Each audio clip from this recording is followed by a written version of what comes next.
At the end of episode 1, we saw how Charlie Kirk appeared to become more critical of Israel in the months leading to his alleged assassination, and that this was something that the Chosen simply would not tolerate. But ironically, that's not the actual reason Charlie was allegedly killed, if he even was killed, because I believe nothing I'm shown, and certainly not with this event. That just provided the needed and obvious justification for the twisted actions of the Chosen in their psychopathic minds, because again, they can never be blamed for anything. They are always the perpetually persecuted victims of the human scum, the goyim, as they call the Gentiles. It's always someone else's fault, because the entire world hates them.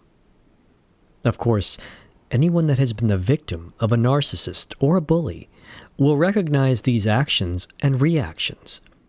They will recognize the gaslighting. They will recognize how the true victim is made to seem like the criminal through their use of projection. I think this is the main reason why so many people hate Donald Trump and why he was chosen by the Chosen to be their final puppet president of Israel East, the empire of the United States.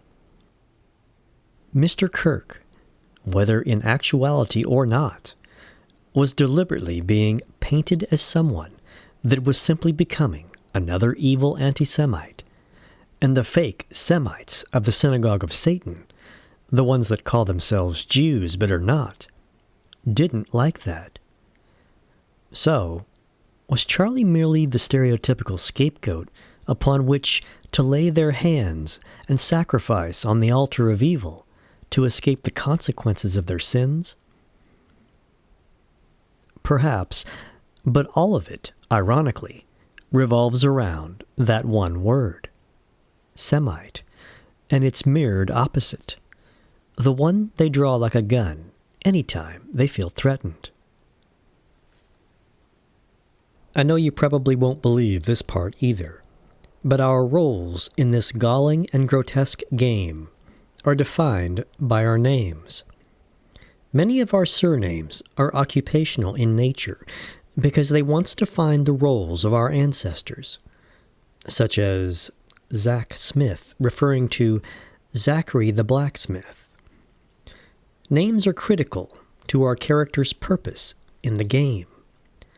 This is why the Jewish God of the Old Testament has no name. And it's why the Jews hide behind a progenitor without a real name. You see, Noah's son, Shem, from which Semites and the term Semitic arises, literally means name. It's like naming a dog, dog. It's not a name, it's a description of the role it plays.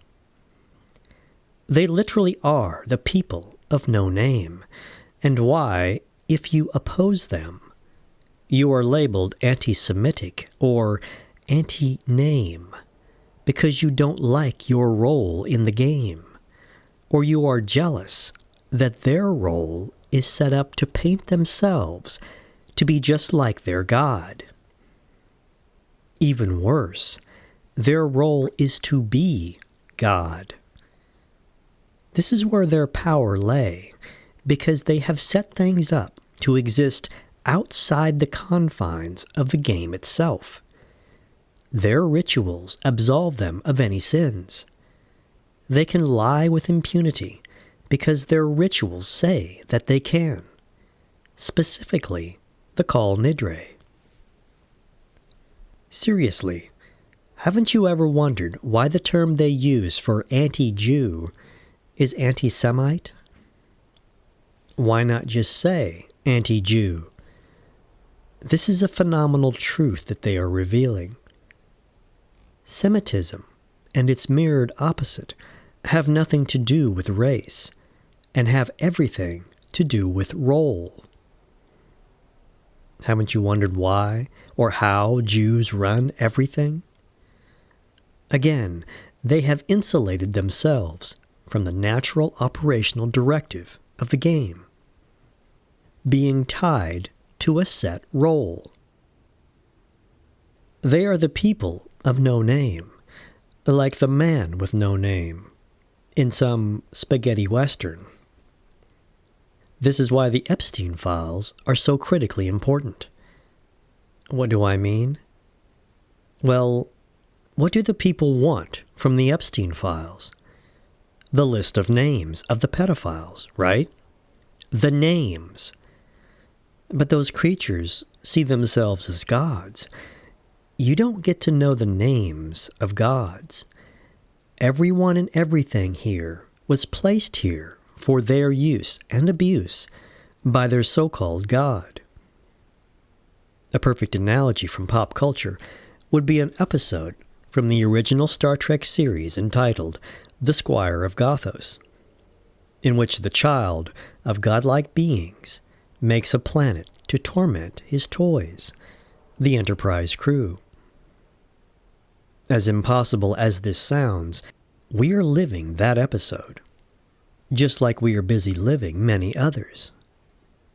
Appropriate, since Charlie's middle name is James, as in James Kirk, captain of the USS Enterprise on the original Star Trek. Yes, all of this is linked. Please pardon that lengthy digression, but it was actually quite important. You see, Charlie's name is the ultimate reason why he was allegedly killed. Earlier, we found that Charlie means fool to the British, but we also find that it means free man, while his surname, Kirk, means church. Both refer to Christ, who allegedly freed us from our shackles. Remember that passage? You will know the truth, and the truth will set you free. If Charlie did indeed learn the truth about the chosen, then he was crucified, like Christ.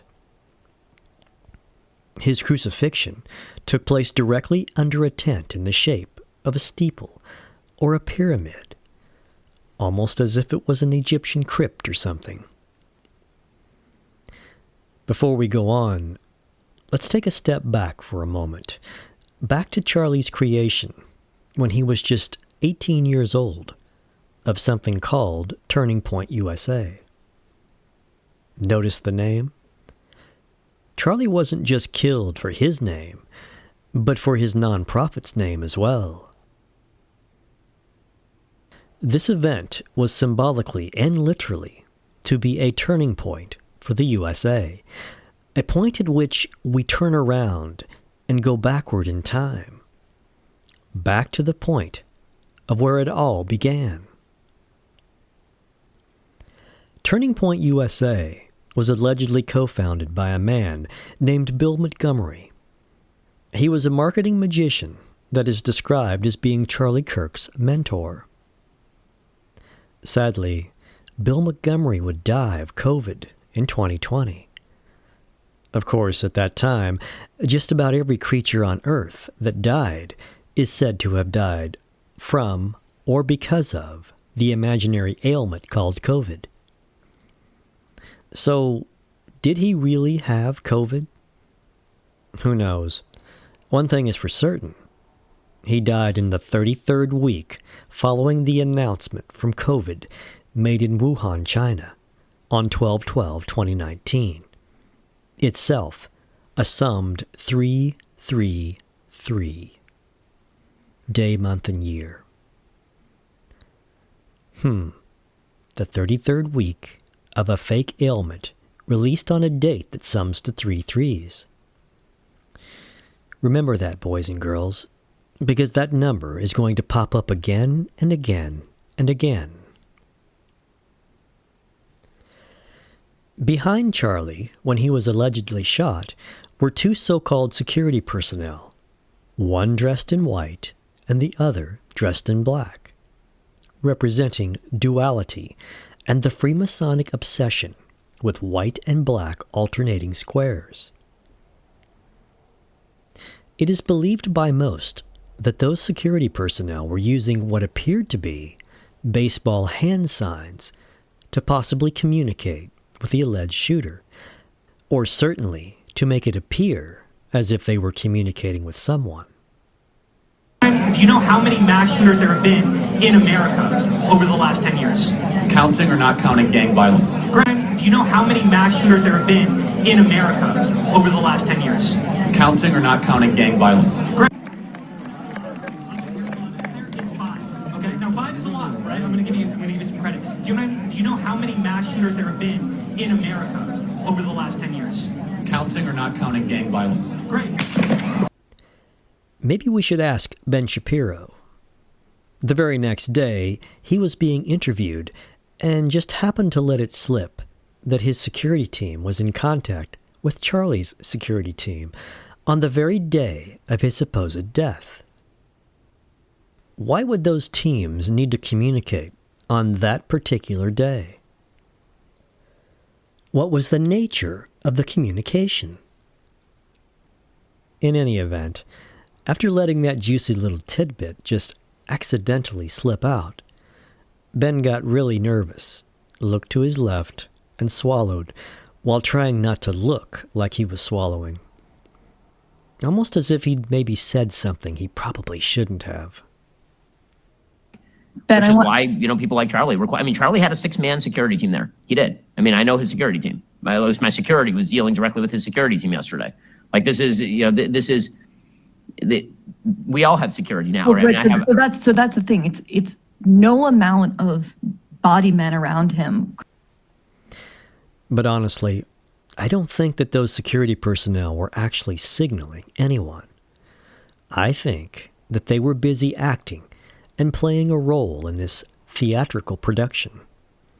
Their role was to let the goyim know that what was coming was a message by action and not word.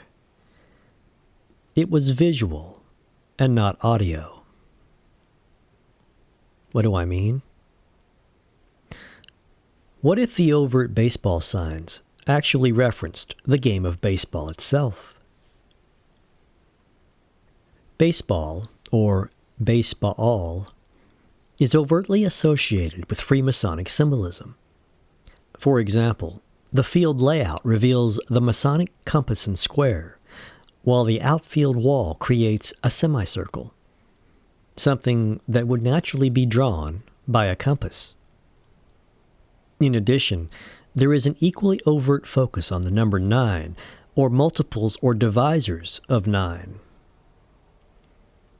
The most obvious, with the 9 innings of play, with each batter allowed 3 strikes, and each inning for each side determined by 3 outs. There are 9 fielding positions, consisting of pitcher, catcher, first baseman, second baseman, third baseman, shortstop, left fielder, center fielder, and right fielder. There are exactly 108 double stitches, or 216 individual stitches, when counting each side of the double stitches on a regulation baseball. Both 108 and 216 sum to 9. And finally, there are 27 outs per game, with 81 home games and 81 games on the road, with both 27 and 81 summing to 9. What's so important about the number 9? It's the only eternal number of the root numbers 1 through 9. The only number that cannot die. Meaning that any number multiplied by 9 will have a product that will always produce a digital root of 9. Ergo, it can be seen as a number of resurrection. This is important because we will later see that the number 9 is rife throughout this event. Baseball itself is important because it is known as America's pastime. What you need to focus on is the word pastime, which is actually past and time, as if referring to America's time in the past. This is consistent with the signage of the Charlie Kirk event, which revealed the American Comeback Tour and Turning Point USA. While this typically has been applied to reliving past glory, it actually references being drawn back. Hell, the goal of baseball itself is for the batter to beat the ball and to put it in play long enough to take a journey around the bases and return home. Sometimes it's one base at a time, and it takes a while. But sometimes there's a home run, and you reach home quickly. Whatever the method, it's all about returning home. And this journey home is all about the ins and the outs. A team's time on the field during each inning is limited by the acquisition of 3 outs. This journey home takes place on the inner part of the field, analogous to the orbit of a planet around a star, the pitcher. The pitcher throws the ball in a manner that's a mirror opposite to comets or asteroids riding the gravity well to the sun. The game itself is almost like a solar system clock running backwards, as if the sun was taking revenge on the asteroids and comets. I know, it's crazy.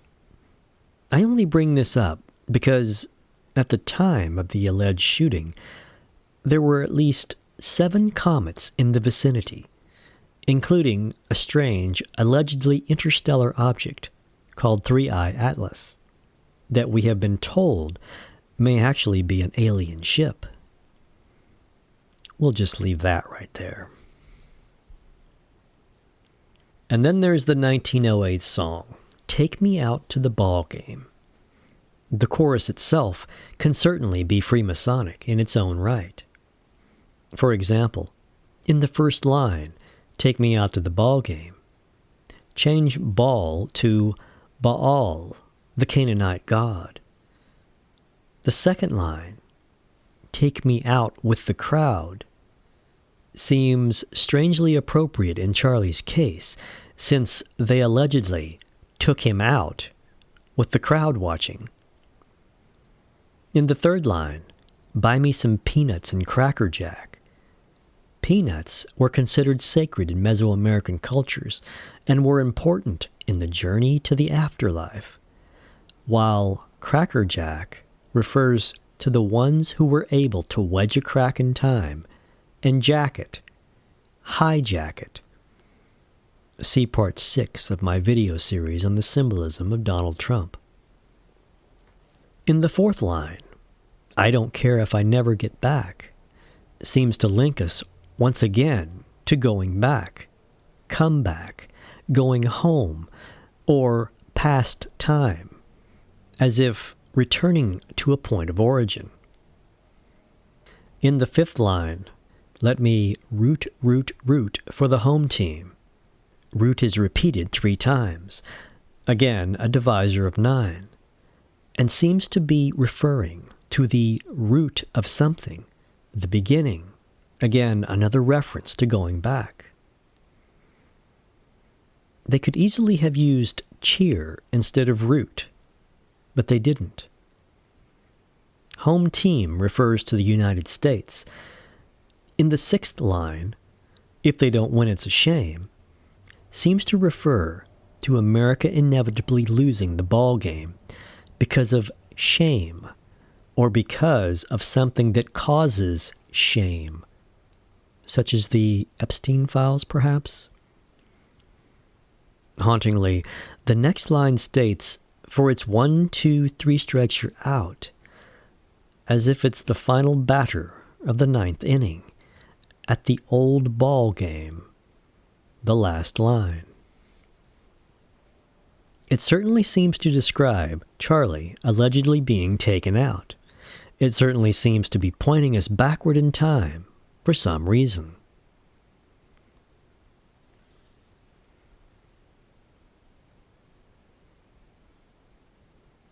If you found this topic interesting, then please check out my other videos and my books. My website is www.mastersofthemirror.com. Thanks.